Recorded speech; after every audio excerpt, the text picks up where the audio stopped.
Mas entendido, se vocês conseguirem entender essas relações harmoniosas e desarmoniosas dos 5 movimentos e como que a gente poderia relacionar com os órgãos, vamos tornar claro aqui, apesar de eu ter já citado algumas coisas, quais os movimentos e seus respectivos órgãos, para que a gente possa ir além nesse raciocínio. Então, nós temos, no movimento fogo, nós temos lá coração e intestino delgado, pericárdio, triplo aquecedor. Então, eu sempre vou ter um acoplado, um canal acoplado, órgãos acoplados, né? Porque o canal é a ligação, mas a gente tem uma relação orgânica aí nessa situação. Então, coração e intestino delgado, e a gente tem um canal acoplado aí. E pericárdio, triplo aquecedor, a gente sabe que pericárdio é uma membrana que reveste o coração, então tem uma relação estreita com o coração, e triplo aquecedor, na verdade, é uma configuração de agrupamentos de órgãos aí, então não é um órgão específico, mas enquanto canal é interessante o entendimento dentro do movimento fogo. Depois a gente tem no movimento terra, baço e estômago. No movimento metal, pulmão e intestino grosso. No movimento água, rim e bexiga. No movimento madeira, fígado e vesícula biliar. E aí qual é a proposta aqui? Além de mostrar essas interações, essas relações harmoniosas e desarmoniosas, que ajudam muito no raciocínio clínico, além de entender que quando eu pretendo buscar, encontrar ou definir um diagnóstico, né, estabelecer um diagnóstico, os 5 movimentos como primeiro passo em busca dessa diferenciação de síndromes nos ajuda bastante. A partir do momento que eu consigo entender quais são os órgãos que eu tenho dentro de cada movimento e quais são as funções desses órgãos. Então, a parte fisiológica dentro de cada órgão. Eu começo a organizar, distribuir esses sinais e sintomas para que no final eu consiga identificar um padrão sindrômico e aí ter um diagnóstico.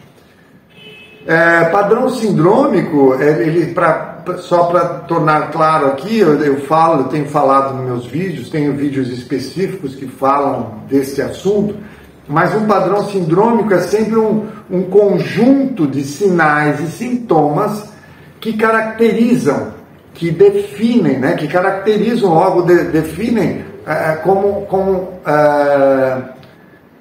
como se apresenta uma determinada síndrome.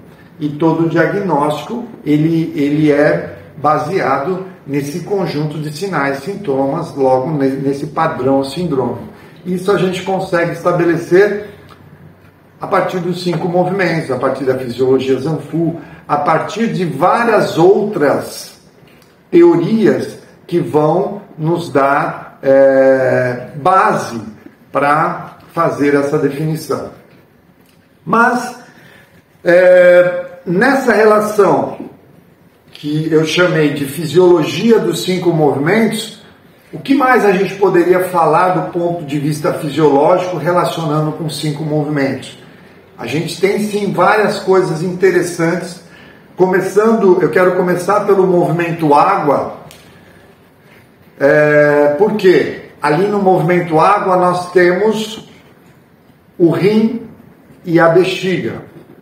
Lógico, a gente sabe que todo canal, toda relação de acoplados é uma relação de um órgão yin com um órgão yang, ou seja, de um órgão com uma víscera,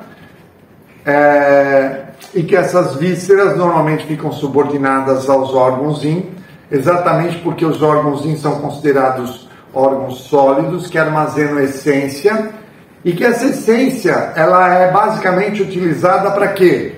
Para cumprir as funções desse órgão em específico. E no caso do rim, é um órgão muito importante, muito importante. Por quê? Porque é ali no rim que nós temos o começo é ali no movimento água, onde tem o rim, que nós temos o começo e o fim da vida. É onde a gente tem albergado, ou onde a gente tem localizado o que a gente chama de Ming-Men, portão da vitalidade. O que seria esse portão da vitalidade? Para os chineses, para a medicina chinesa, ali está localizada exatamente a vida, o início da vida e o fim da vida.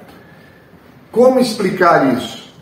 A essência do rim é uma essência muito especial, exatamente porque ela é formada, ela é composta de uma essência herdada dos pais e adquirida a partir da alimentação e da respiração, né? Essa essência do rim, o Jin do rim, como nós chamamos, ela é produzida, né, a partir da essência herdada, somada à essência adquirida. E essa essência, ela nutre medula, mar da medula, nutre ossos. Então toda a parte neurológica tem uma relação importante com a essência do rim. Toda a parte de estrutura óssea tem uma relação importante com o rim. Mas nós vamos além. A parte reprodutiva também tem uma relação. Porque para os homens o esperma é formado pela essência do rim. Para as mulheres, o sangue que nutre o útero para a gestação é formado a partir da essência do rim. E é ali no rim que a gente tem o fogo ministro. Quem é esse fogo ministro? Ou a fonte desse fogo ministro? Esse fogo ministro, ele é chamado de fogo porque lembra atividade fisiológica. Então ela é a fonte da atividade fisiológica, vamos dizer assim, tá? Quando esse fogo se apagar, a vida cessa, a atividade fisiológica cessa. Então veja a importância do movimento água movimento água representado pelo rim, dentro desse contexto fisiológico, dentro dos 5 movimentos, tá? Então, o movimento água é responsável, tem uma relação importante com a parte neurológica, a parte óssea, a parte de crescimento, né? Logo, a óssea é crescimento, reprodução e atividade fisiológica. O processo, quando eu falo que o movimento água é o início e o fim, exatamente porque se faz parte, a própria concepção tem uma relação com o movimento água, o envelhecimento é representado pelo movimento água. Por quê? O que caracteriza o processo de envelhecimento?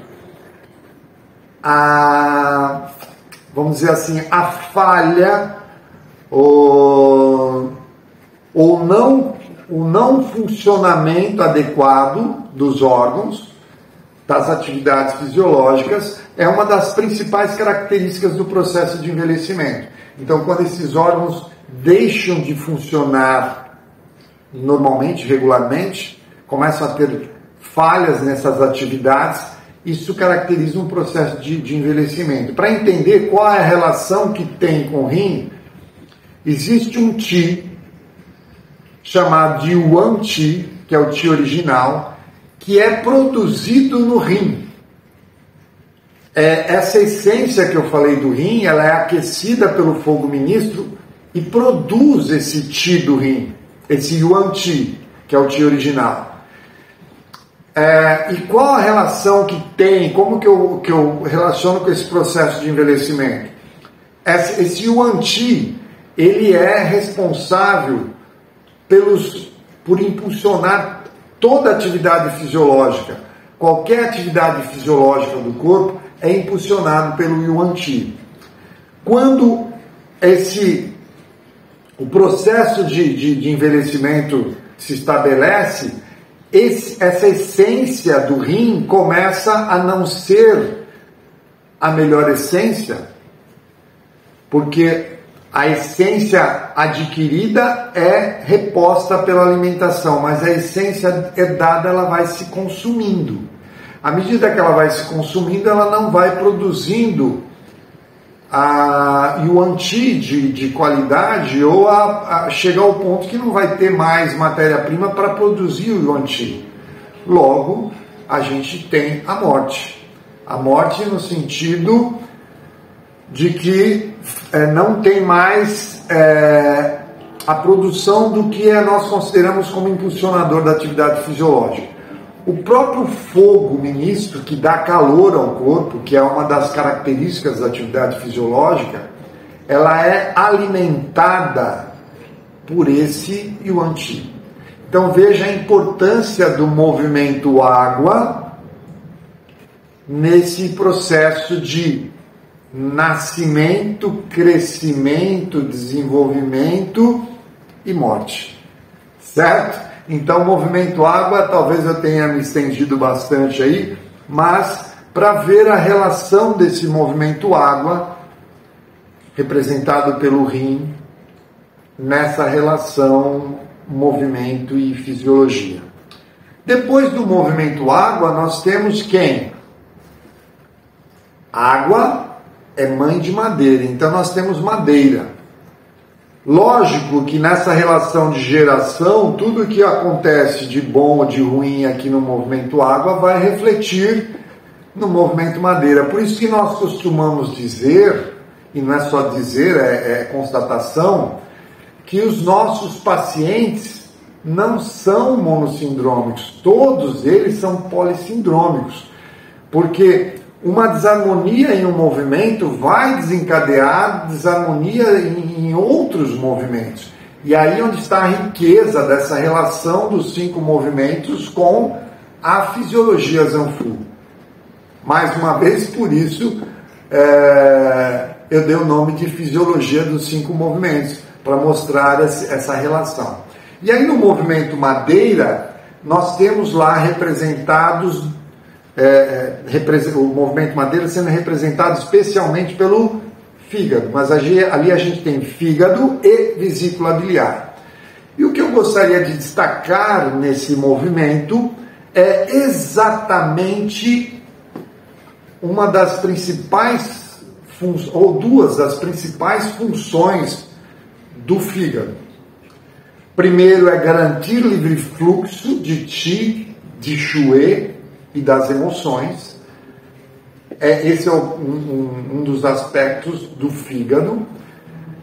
Para se ter saúde, precisamos ter livre fluxo. Então, toda vez que falta esse livre fluxo, nós teremos alguma desarmonia. Nós teremos aí desde dor como o mau funcionamento de alguma parte aí do corpo, né? Então, o livre fluxo é importante na manutenção da saúde. E quem é responsável por esse livre fluxo, sempre nós vamos pensar em fígado. Então, eu vou ficando por aqui. Até o próximo vídeo. Um abraço a todos. Até lá.